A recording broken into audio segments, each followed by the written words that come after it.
오순절날이 이미 이름에 그들이 다 같이 한 곳에 모였더니 후련히 하늘로부터 급하고 강한 바람 같은 소리가 있어 그들이 앉은 온 집에 가득하며 마치 불의 혀처럼 갈라지는 것들이 그들에게 보여 각 사람 위에 하나씩 임하여 있더니 그들이 다 성령의 충만함을 받고 성령이 말하게 하심을 따라 다른 언어들로 말하기를 시작하니라. 할렐루야! 오늘도 피가 되고 살이 되는 하나님의 말씀을 여러분들과 함께 나누기를 원합니다. 오늘 말씀은 조금 어려울 수도 있을 것 같아요. 왜 그러냐면 설교하는 저한테도 어렵기 때문입니다. 저도 어려운데 어떻게 전합니까? 근데 이럴 때 성령님께서 일하시는 거예요. 저는 다 알지 못하여도 또 저는 말도 되게 잘 하지 못하여도 그래서 잘 설명할 수 없다 할지라도 우리 예배 가운데 거하시는 성령님께서 아마 여러분들을 이해되게 하실 거예요. 그렇게 믿으면서 오늘 말씀으로 한번 나아가도록 하겠습니다. 여러분, 지난주 말씀 나누기를 예수님께서 부활하시고 그 40일간의 삶의 목적이 무엇이다라고 이야기했죠. 우리를 보내시는 거, 파송하는 거, 그렇게 해서 우리가 증인된 삶을 살게 하는 거, 이것이 예수님의 목적이다, 이렇게 말씀을 드렸어요. 그런데 우리가 먼저 보내심을 받기 전에, 파송되기 전에 우리가 꼭 거쳐야 하는 과정이 있다라고 말씀하셨는데 그것은 무엇입니까? 성령을 받는 거예요. 그래서 예수님도 아버지가 나를 보낸 것처럼 나도 너희를 보낸다 하시고 제자를 그냥 바로 보낸 것이 아니라 보내기 전에 예루살렘에 머물러라. 내가 약속한 것을 기다려라. 이렇게 말씀하셨다라는 거예요. 그리고 그 기다려서 그 성령을 받으면 그때에 그 성령의 권능으로 말미암아 예루살렘과 온 유대와 사마리아 땅끝까지 이르러 내 증인이 되어라 라고 말씀하셨다라는 것이죠.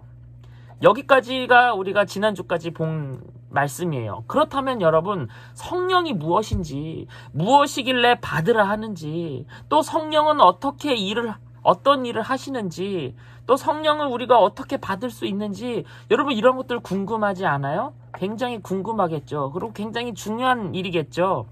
증인된 삶에 가장 필요한 성령, 그것이 뭐냐? 오늘 그 말씀을 나누려고 합니다. 여러분, 성령은 무엇입니까?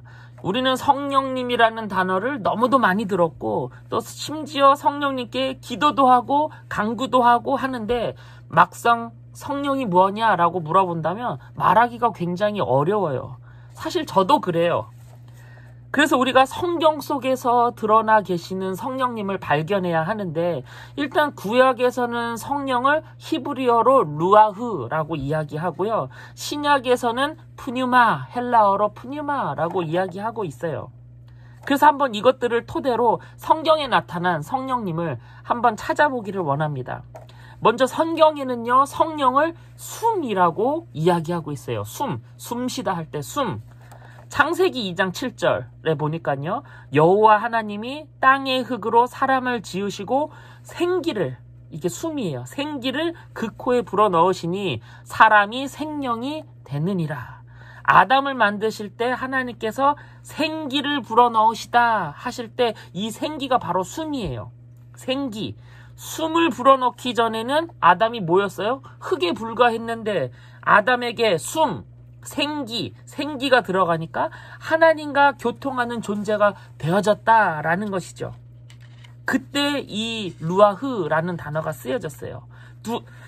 두 번째는 어디에 나옵니까? 에스겔서 37장에 보니까요. 에스겔 37장은 무슨 말씀이냐면 여러분 마른 뼈가 살아나는 그 기적 아시죠?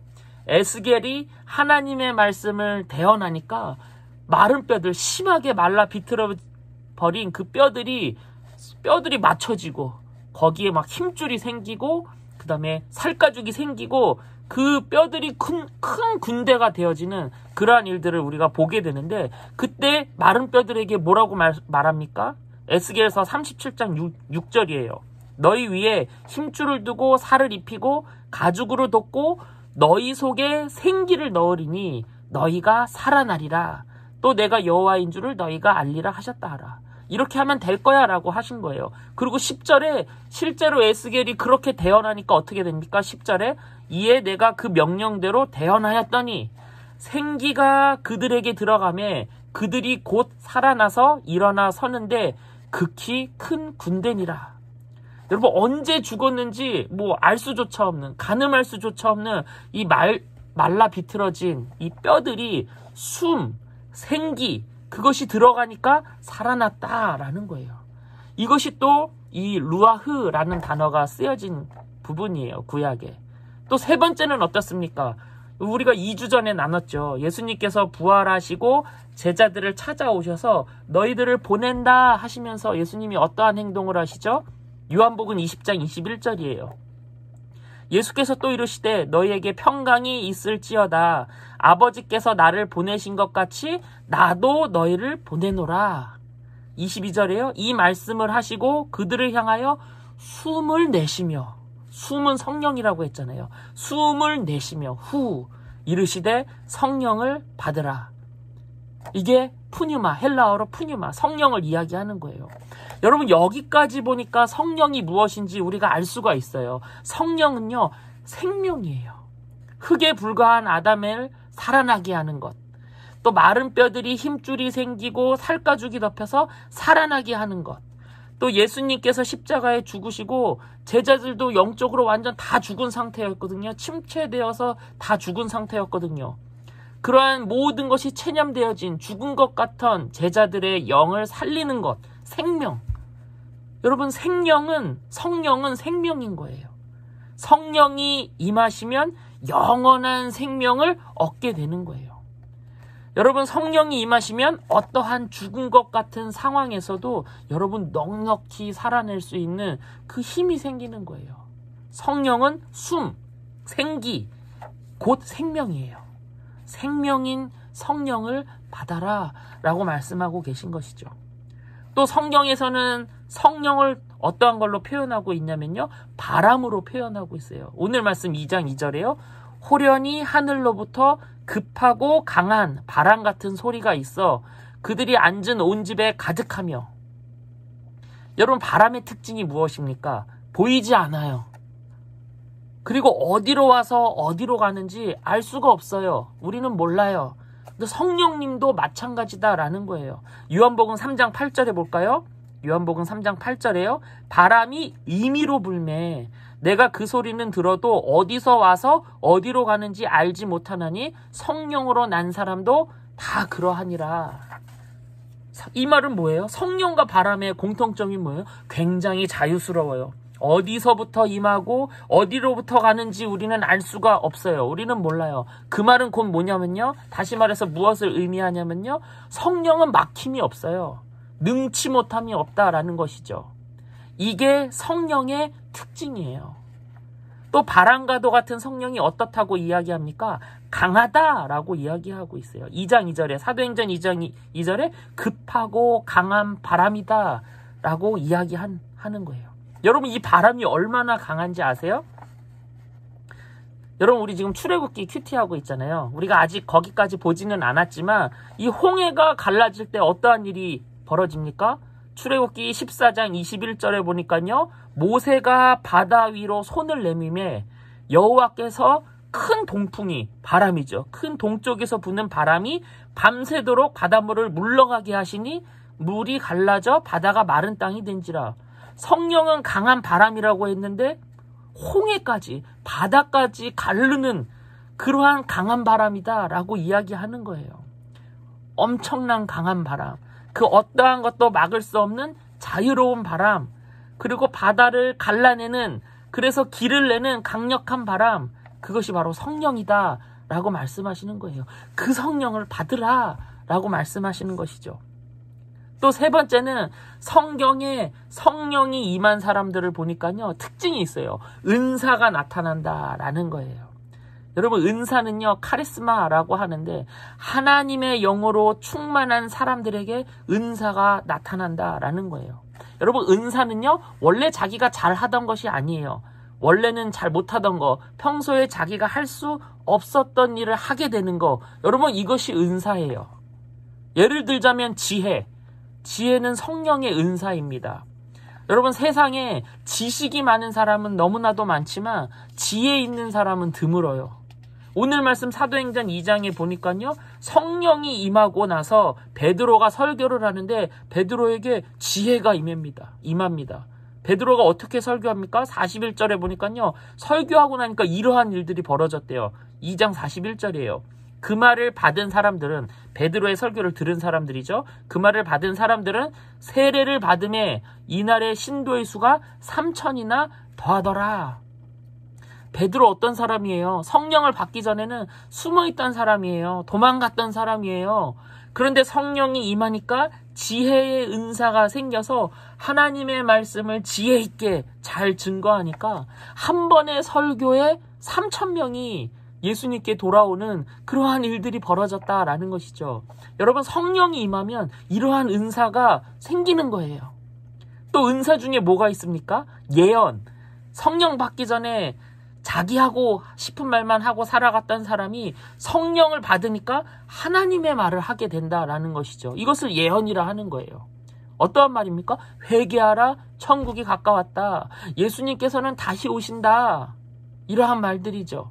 사도행전 2장 17절에 하나님이 말씀하시기를 말세에 내가 내 영을 모든 육체에 부어주리니, 성령을 부어주신다라는 거예요. 성령을 부어주시니까 어떻게 된다고요? 너희의 자녀들은 예언할 것이요, 너희 젊은이들은 환상을 보고 너희의 늙은이들은 꿈을 꾸리라. 그때 내가 내 영을 내 남종과 여종들에게 부어주리니 그들이 예언할 것이요. 여러분, 여기서 우리가 예언에 대해서 오해하지 말아야 하는데, 예언은요, 너 뭐가 될 거야, 장차 어떤 사람이 될 거야, 목사가 될 거야, 선교사가 될 거야, 그런 거 예언 아니에요.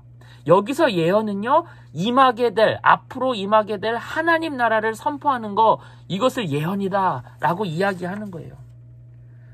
성령이 임하면 은사가 나타나고 했는데, 여러분, 지혜도 나타나고 예언도 나타나고 또 여러 가지 은사가 있지만 그 중에 가장 최고의 은사는 무엇입니까? 은사 중에 은사는 무엇입니까? 우리가 다른 건 몰라도 추구해야 하는 은사는 무엇입니까? 사랑이죠. 내가 천사의 말을 할지라도 사랑이 없으면 울리는 꽹과리와 같다라고 고린도전서 13장에 이야기하고 있잖아요. 은사 중에 은사는 사랑이에요. 성령이 임하면요, 사랑이 임하는 거예요. 방금 본 우리 사도행전 2장 17절 다시 볼까요?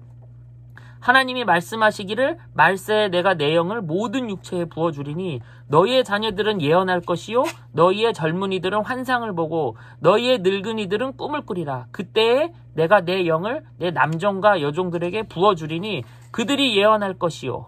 여러분, 이 말씀은요, 구약시대 때 요엘서 2장에 이미 선포되어진 말씀이에요. 여러분, 지금도 그렇지만 당시 오순절 사도행전 때도 그랬고요, 요엘서가 기록될 때에도 그 당시 사회는요, 굉장히 남성 중심적인 사회, 가부장적인 사회, 또 수직적인 사회 구조였다라는 것이죠. 그래서 사람 수 셀 때 뭐라고 했어요? 여자나 어린아이나 나이 먹은 사람들이나 또 종들은 사람 수 카운트할 때 포함시키지도 않아요. 그런데 지금 뭐라고 얘기합니까? 사람 취급만 받는 젊은 남자들만 환상을 보는 것이 아니라 사람 취급 안 했던 어린 자녀들이 예언을 한대요. 또 사람 취급 안 했던 늙은이들, 나이 드신 분들이 꿈을 꾼대요. 또 뭐라고 얘기합니까? 개나 돼지만도 못하게 읽었던 종들이 예언을 한대요.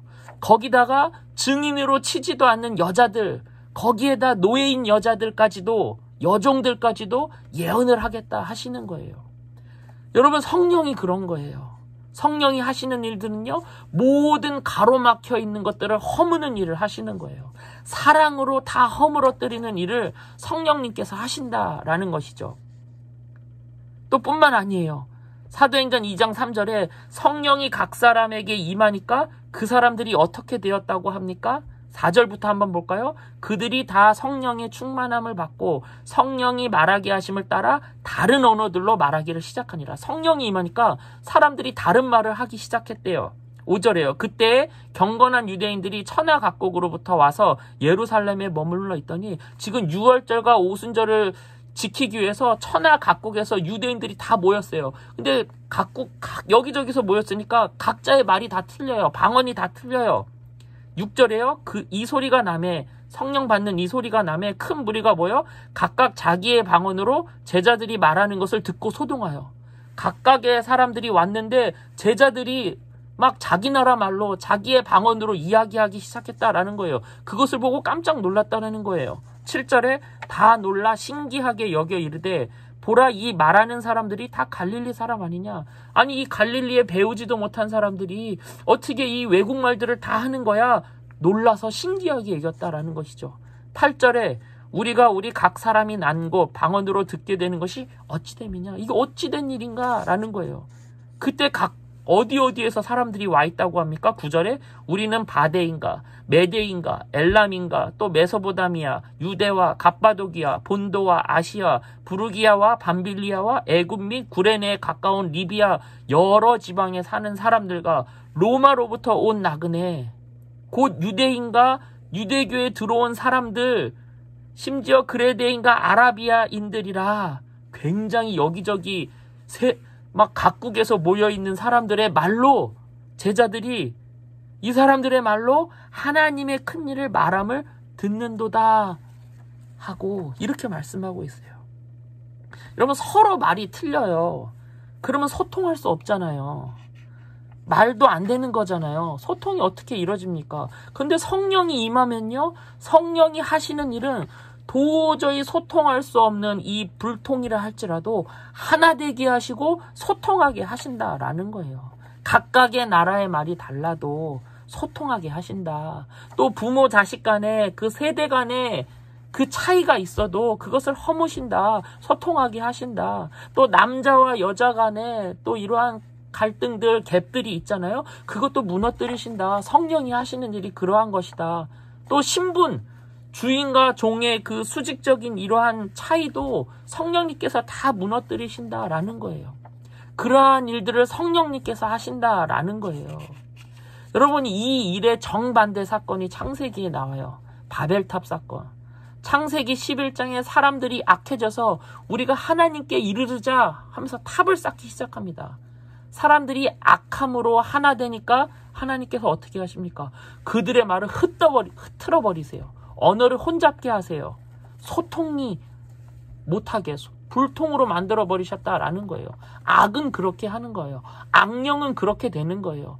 근데 성령은 어떻다고요?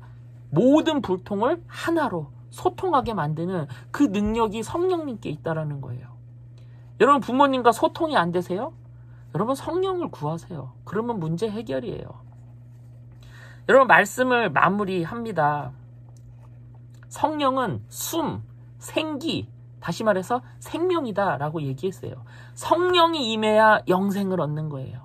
여러분, 성령을 그래서 받아야 되는 거예요. 또 성령은 강한 바람이라고 했어요. 성령이 임하면, 그 강한 바람인 성령이 임하면요, 여러분, 능치 못할 일이 없는 거예요. 또한 그 강한 능력이신 강한 성령이 나에게 임하면 나 또한 성령에 힘입어서 그 성령의 은사로 권능을 행하게 됩니다. 지혜가 생기게 되고요. 예언을 하게 되고요. 또 뭐 정말 용서할 수 없는 사람을 용서할 수 있게 되고요. 내 것을 구하기보다 다른 사람의 것을 구하게 되고요. 또 어느 누구라도 사랑하게 되고요. 어떠한 형편에서라도 기쁘게 되고요.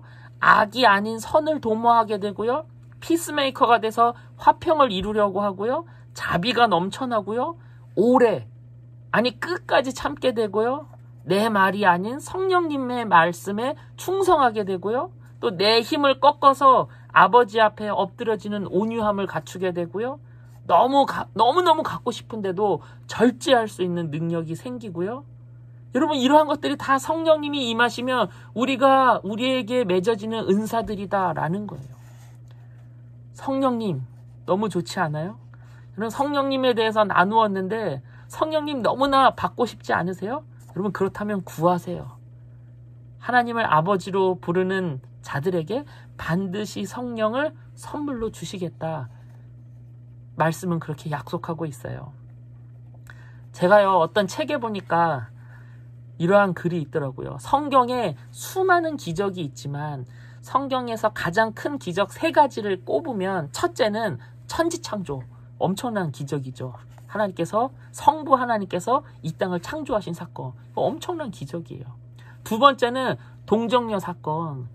예수님께서, 성자 예수님께서 성육신 하신 거, 사람의 몸으로 이 땅에 오신 거, 이거 엄청난 사건이에요. 이게 두 번째 큰 사건이래요.